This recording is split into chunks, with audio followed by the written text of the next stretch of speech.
टन्नो वाले यार में सीवरेज का निजाम मुकम्मल तौर पर तबाह हो गया। कहीं गंदगी के ढेर तो कहीं सीवरेज का गंदा पानी इंतजामिया की कारकर्दगी पर सवाल उठा रहा है, जबकि करोड़ों रुपए का फंड रखने वाली म्यूनिसिपल कमेटी खामोश तमाशाई बनी बैठी है। इस कचरे की वजह से पूरा पूरा मोहल्ला हर इलाका परेशान है। हम इंतज़ामिया से अपील करते हैं कि बराए मेहरबानी इस पर जल्द से जल्द रद्द अमल लिया जाए, क्योंकि इसकी वजह से बहुत सी बीमारियां पैदा हो रही है। जैसा कि आप जानते हैं, हर घर में हर जगह मच्छरों की पैदावार हद से ज़्यादा हो गई है। ये सब कचरे की वजह से अंदर रोज़ कचरा का ढेर लग रहा है, जिससे हमारे गली वाले परेशान भी हैं और मुब्तला हैं बीमारियों के अंदर। और मच्छरों ने तंग किया हुआ है, डेंगू का खतरा है, मलेरिया हो जाए फिर उसका जवाबदार कौन है।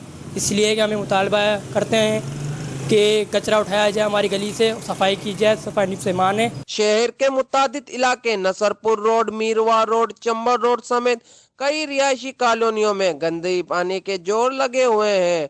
करोड़ों का फंड कहां जाता है किसी को कुछ पता नहीं। शहरियों ने जिला इंतजामिया समेत हुकूमत सिंध से मुतालबा किया है कि शहरियों को गंदगी से निजात दिलाई जाए। वश न्यूज़ टंडो वाले यार।